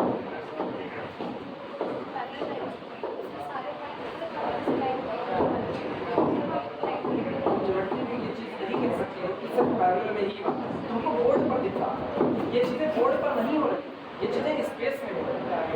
तो एक स्पेस का विजुअलाइजेशन क्या होगा, बोर्ड से नहीं। बोर्ड तुमको लग रहा है कि यहाँ लाइन है, इसका इससे गुजरना चाहिए तो दोनों लाइनें पैरेलल होनी चाहिए, तुमको ये बोर्ड पर लग रहा है।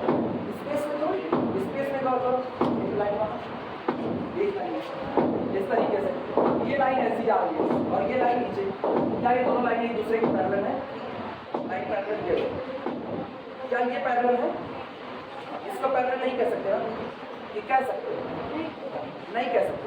अब ऐसे में सारी चर्चा हो जाएगी नॉन पैरेलल, पैरेलल थोड़ी का। हाँ जिन प्लेन में ये मौजूद है तो प्लेन एक दूसरे के पैरेलल में, लेकिन ये लाइन एक दूसरे के पैरेलल नहीं है। अच्छा अभी भी एक दूसरे के पैरेलल। तो स्पेस में कौन सी घटना कैसे हो रही है वो अंदाजा मान के हम लोग नहीं कर सकते, वो जो डेटा दिया जाएगा डेटा के अकॉर्डिंग काम है। क्या जरूरी है कि जो पैरेलल हो, जो पैरेलल हो उनके लिए चलो थ्योरी बोल के वेरीफाई, क्या नॉन पैरेलल के लिए थ्योरी वेरीफाई हो पाएगी? नॉन पैरेलल की थ्योरी तो तब वेरीफाई करेंगे जब डेटा मिलेगा। डेटा तो मिला नहीं, मिली तो केवल एक डेफिनेशन, और डेफिनेशन यही मिली, एक के मौजूद सारे पॉइंट का पोलर दूसरे से गुजरे, दूसरे पर मौजूद जितने पॉइंट है उनका पोलर प्लेन इधर वाले से गुजरे, तो ये दोनों लाइनें पैरेलल होंगी। ऐसी कोई प्रॉपर्टी लिखी नहीं, और जब तक उनको कोई प्रॉपर्टी लिखी नहीं मिलेगी ना, हम अपने मुझसे नहीं लिखेंगे, और मुझको आज तक लिखी नहीं मिली। अब पता है 15 किताब में से एक किताब ने आज तक ऐसी कोई प्रॉपर्टी नहीं कही कि ये तभी होगा जब लाइनें पैरेलल होंगी। मेरे पास तो नहीं, जिस दिन मिल जाएगा उस दिन पढ़ा देंगे, ऐसे गलत नहीं पढ़ा सकते। ऐसे हम गलत बता दिए, तुम्हारे दिमाग में बैठ गया, टीचर ने सिखाया बहुत बैठता। एक बार एक छोटे बच्चे को ना सिखा दिया कि 2 गुना 5, रखता रहा 2 गुना 5, 2 गुना 5, 2 गुना 5, पहाड़ा करता 2 गुना 5। बाद में उनके पिताजी से कहे क्या 2 गुना 5 का है, वो कहे 2 गुना 4 होगा, कहना है मेरे मुझे क्या 2 गुना 5 होता है। ये सिखाते रहे नहीं सिखा, उठ करके मास्टर के पास गए, कहे बच्चे को आपने सिखाया है, आपका असर ज्यादा होगा, आप सिखाइए 2 गुना 7। कुछ नहीं किया होगा, रट किया 2 गुना 5।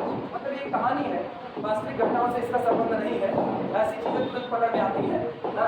तो कहानी में मेन बात ये है ना, एक टीचर का असर ज्यादा पड़ता है। हम तुमको कहने पैरेलल होगा तभी होगा, रियलिटी तो हमको भी एक्सेप्ट कर रहे हैं। आज तक मैंने ऐसी थोड़ी देखी नहीं जहाँ ये कहा जाए कि पैरेलल होगी तभी, कभी हम इसमें क्वेश्चन मार्क लगा करके छोड़ दिए। और पता है ये हम तुमको बता दे रहे हैं इस तरीके से, किताब इसकी वही डिफिनेशन लिख करके पढ़ दी, डिफिनेशन पढ़ के सबसे ज्यादा कठिन कृष्णा की किताब में है, लेकिन उनका भी हाल चाल लेना अभी क्या लिखा है। If 2 points capital P and capital Q are such that, सीधे सीधे और कुछ नहीं, पैरेलल लाइन वाइन की बात नहीं करा। If 2 points capital P and capital Q are such that polar plane of anyone passes through the other, polar plane of anyone passes through the other, then they are called conjugate points. anyone इनमें से कोई भी एक चुनोगे, ये नहीं कि P को चुनोगे तो काम हो गया, P छोड़ो Q को भी चुनोगे तो उसका भी पोलर प्लेन कहाँ से गुजरेगा? P से। P को चुनोगे तो उसका पोलर कहाँ से गुजरेगा? Q से। anyone किसी भी एक को चुनो, तुम ये नहीं कह सकते सर हम खाली P को चुनेंगे, नहीं, हम कहेंगे anyone कहाँ है, Q को भी चुनिए, चुन लिया Q को, उसका पोलर P से गुजरना चाहिए और P का कहाँ से गुजरेगा, तब कहा जाएगा कि दोनों पॉइंट एक दूसरे के क्या कहलाएंगे।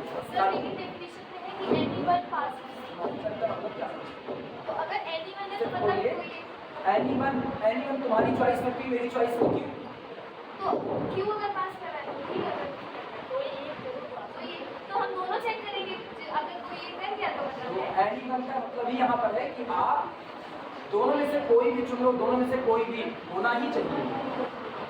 खुली चॉइस, दोनों में से कोई भी चुन लो, ये होना चाहिए। अगर वो ऐसा होता ना तो एनीवन ना लिखता, लिखता एटलीस्ट। वर्डिंग चेंज हो जाती। If polar plane of at least one point, कम से कम किसी एक का पास करे, कहां से, दूसरे से, उसने कहा एनीवन, जो मर्जी आप वो चुन लो। तो मेरी मर्जी पी को चुन लिया, पास कर गया, तो हम कह देंगे यार दोनों कॉन्जुगेट है। और तुमने चुन लिया क्यू को, नहीं पास किया, तुम कहोगे नहीं सर नहीं है। तो एक ही पे दो लोगों की बात अलग अलग हो गई कि नहीं। इसीलिए एनीवन का कतई मतलब नहीं होता है कि अपनी मर्जी का ही। एनीवन का मतलब दुनिया में कोई भी अपनी मर्जी का सिलेक्शन ले ले, होना यही हो।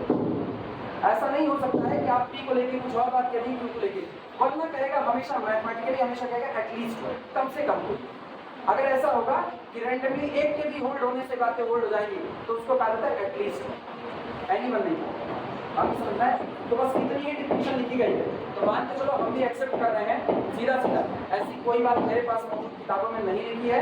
एक फॉरेन राइटर की बुक है उसमें से, और बाकी की इंडियन राइटर की कहीं नहीं लिखी है। फिलहाल तो हम इस बात को क्लास में, अच्छा मुझको पढ़ाया भी नहीं गया, बलिहारी इस बात की ना, जब हम बीएससी कर रहे थे उस दौरान ये चीज़ें पढ़ाई भी नहीं।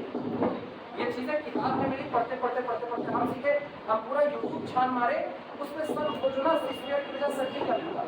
और सर्किल का तो हम जानते हैं, सर्किल में तो हमको बता देंगे, क्योंकि सर्किल का तो लिखा लिखाया मिलता, लेकिन स्क्वायर के बारे में नहीं। तो स्क्वायर 3D में घटित हो रही घटना है, इसलिए हम ऐसी बातें अपने मुँह से नहीं बोलेंगे। ना आए वो एक्सेप्ट कर लो, ज़्यादा अच्छा है, गलत बोलना नहीं अच्छा।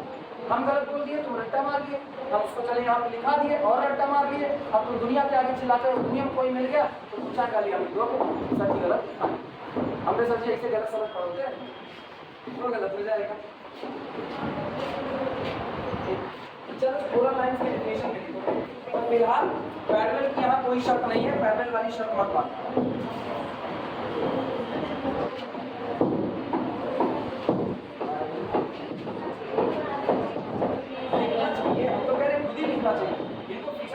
बताना चाहिए, लेकिन ये कुछ नहीं कर रहे हैं और हम खोजे खोजे परेशान हैं। ऐसा नहीं इसको खोजे नहीं, हमको 10 साल पढ़ाते हैं, सोचो हम 10 साल से इसी एक बात के पीछे भाग रहे हैं, ऐसा कुछ तो मिले। हम उसको 10 साल से कुछ नहीं मिला, या तो मेरे खोजने में गलती है या फिर ये दुनिया गलत पैदा हो गई। हाँ ऐसा हो सकता है।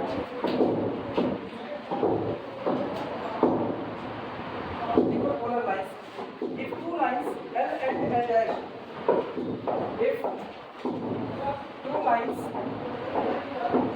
two lines capital L and L dash are such that, या अभी तक हम उस किताब तक पहुंच नहीं पाए हैं जिस किताब में ये बातें दी गई हैं।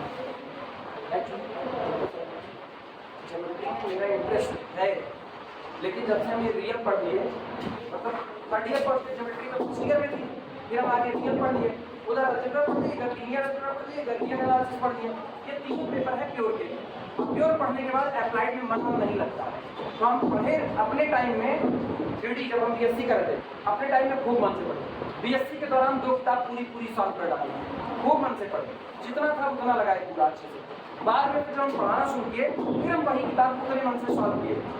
हम खोजे जब ना, हम केवल इंडियन राइटर की किताब, फॉरेन राइटर की केवल एक किताब खरीदे, उसको भी हम कंप्लीटली सॉल्व नहीं किए, अपने मतलब भर की थ्योरी उसमें से पढ़े, क्योंकि मेरा इंटरेस्ट ही नहीं। अब उसी जगह पे अगर बात करो लीनियर अलजेब्रा की, तो लीनियर अलजेब्रा में डेविड सीले, गिलबर्ट स्ट्रेंज, इधर इंडियन राइटर में 4 किताबें, इंडियन राइटर में एस टी शर्मा पूरी सॉल्व कर डाले। उसके बाद डेविड सीले का 1500 क्वेश्चन, गिलबर्ट स्ट्रेंज का 1500-1600 के आसपास उनके क्वेश्चन है, वो सॉल्व कर डाले। रियल एनालिसिस में 2-2, 3-3 किताब फॉरेन राइटर की सॉल्व कर डाले। लेकिन जब ज्योमेट्री की बारी आई तो हम केवल इंडियन राइटर तक सीमित हो, क्योंकि ये अप्लाइड क्वेश्चन है। फिर मेरा अप्लाइड का इंटरेस्ट मर चुका है, लेकिन इससे नहीं मरा है कि हम ऐसी थ्योरी खोज नहीं रहे हैं, हम इसको खोज रहे हैं लेकिन उसको मिल नहीं रहा। अब किताबें नहीं पहुंची हैं शायद मेरे तक, ऐसा हो सकता है, क्योंकि ऐसा नहीं कि कोई लिखा नहीं हुआ, लिखा तो कोई जरूर होगा। हाँ कुछ किताबें ज्योमेट्री की इतनी महंगी है, उनको खरीदने की इतनी हैसियत नहीं, 5000 दाम, उस पर 1000 डिलीवरी चार्ज जोड़ देते हैं ना, कहाँ से? If two lines L and L dash are such that the polar planes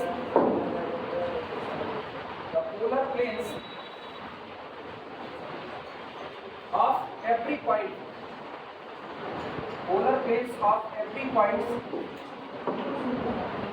on one line passes through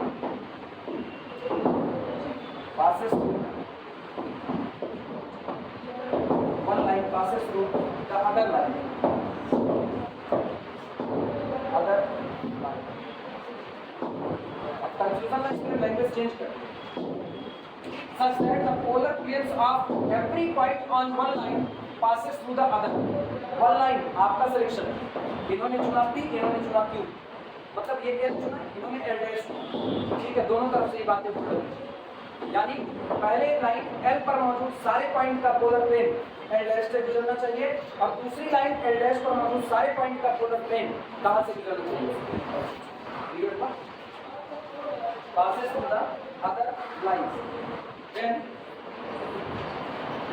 capital L and L dash are called polar lines.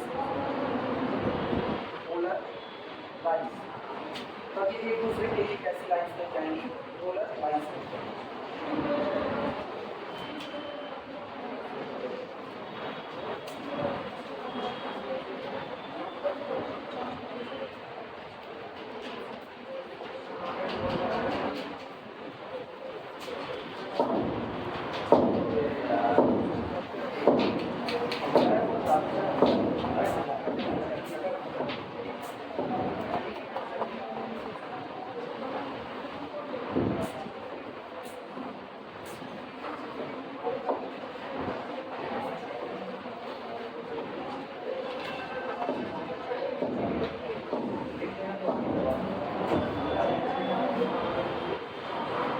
और मुझे ना वो निपटा देंगे एक्सरसाइज आपका। एंगल ऑफ इंटरसेक्शन, दो sphere एक दूसरे को इंटरसेक्ट करेंगे किसी एंगल में, उसको कहेंगे एंगल ऑफ इंटरसेक्शन।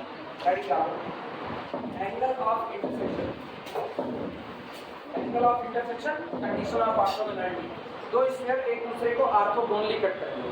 ये दो कंडीशन निकाल दें एक्सरसाइज का। बेटा कैसे?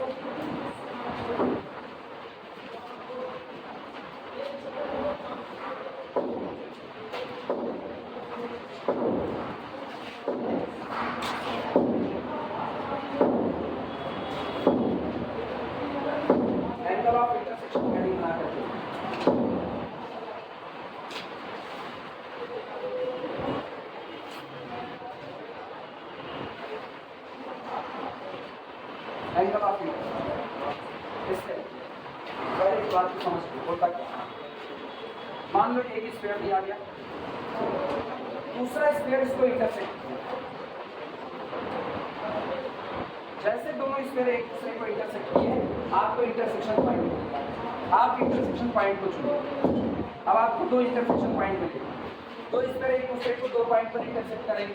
पहला ये मिला, दूसरा, दोनों में से जो मर्जी वो चुनो, कोई भी दोनों चुनने की नीड नहीं है, सेम एंगल बनेगा। हमने इसको चुन लिया, ये इंटरसेक्शन पॉइंट पहले स्फीयर पर भी होगा और दूसरे पर भी होगा। अब एक काम करो, इस पॉइंट पर पहले वाले स्फीयर S1 बराबर 0 के लिए टेंजेंट प्लेन ड्रॉ, ये टेंजेंट प्लेन हो गया P1 बराबर, और उसी पॉइंट पर दूसरे वाले स्फीयर के लिए टेंजेंट प्लेन ड्रॉ कर लो।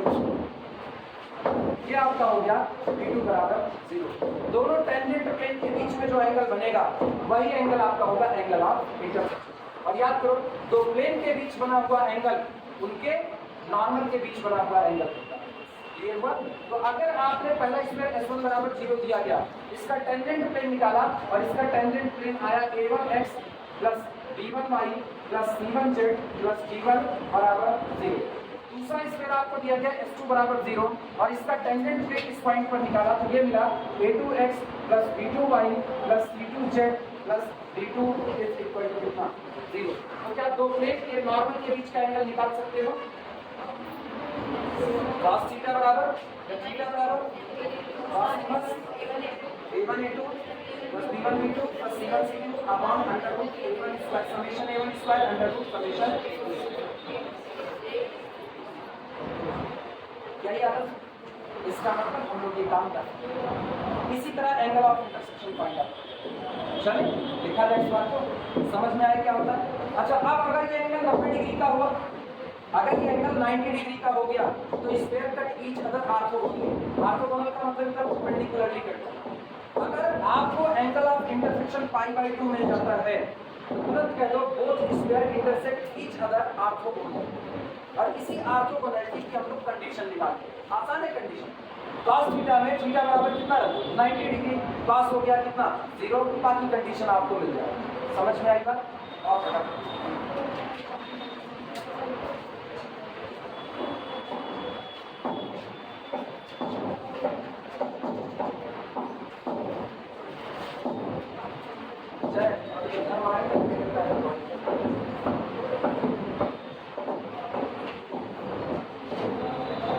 एंगल ऑफ इंटरसेक्शन में लिखना the angle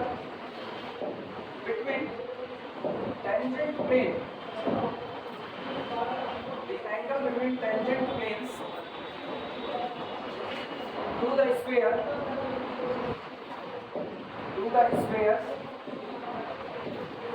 S1 बराबर 0 and S2 बराबर 0 at the common point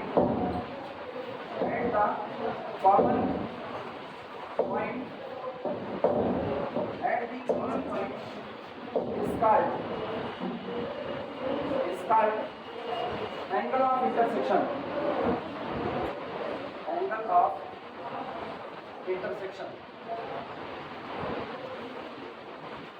Simple. लिखा गया the angle between the tangent planes के बीच में बना हुआ एंगल, और टेंजेंट प्लेन किसके लिए टू द स्क्वायर S1 बराबर 0 एंड S2 बराबर 0, और कहां पर खींचा जगह पर एट दी कॉमन पॉइंट। ये टेंजेंट प्लेन कहां खींचे गए कॉमन पॉइंट पर खींचे गए। अब फिगर यहीं पर ऐसे लिखा, ये आपका पहला स्क्वायर हुआ,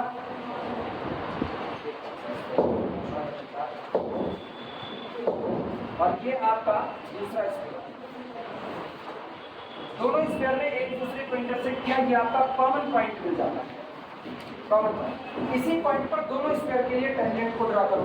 पहले स्क्वायर S1 बराबर 0 का टेंजेंट इसी पॉइंट पर, दूसरे स्क्वायर S2 बराबर 0 के लिए टेंजेंट इसी पॉइंट पर, और दोनों टेंजेंट के बीच बना हुआ एंगल आपका क्या हो जाएगा एंगल ऑफ इंटरसेक्शन।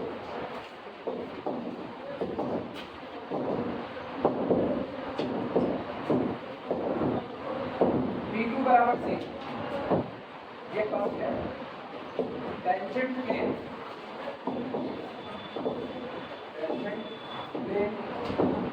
और S2 बराबर 0 और इनका पावर P1 बराबर 0 टेंजेंट प्लेन और S1 बराबर, ये आपका है S1 बराबर 0, ये आपका है S2 बराबर, और ये जो एंगल बनता है इनके बीच एंगल ऑफ इंटरसेक्शन। रियलिटी में ये एंगल वो होगा जो इनके नॉर्मल के बीच होगा। गौर करना, इसका नॉर्मल ट्रेस करोगे तो इसका नॉर्मल ये आएगा, इसका नॉर्मल ये आएगा, और ये एंगल बराबर है। आई बात समझ, नॉर्मल है intersection. This is the angle of intersection. बस ऐसे फिगर बना दो, तुरंत चल रहा है ऑर्थोगोनैलिटी की कंडीशन। यहीं पर स्टार्ट करके एक बात लिख देते हैं, if this angle will be pi by 2 then square cut each other orthogonally. If angle of intersection is pi by 2, if angle of intersection is pi by 2, then squares are called orthogonal, या squares cut each other orthogonally। इसे they cut each other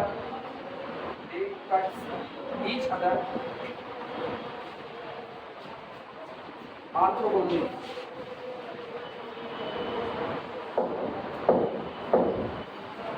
they cut each other orthogonally। ऐसे ही करता है doctor ortho,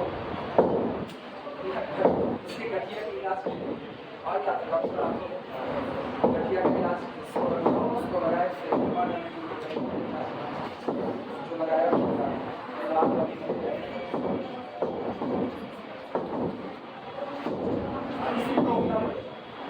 ये जितना खड़ा कर रहे हैं, एक रिकॉर्डिंग सब पर बात करते हैं उस दिन यही की मतलब कि हमको डिलीट करना इसी पर उसको कंडीशन का लिखा सुबह सुबह तक ये लोग नहीं उत्तर दिन में आता है नहीं रात में आता है ये दिन आता है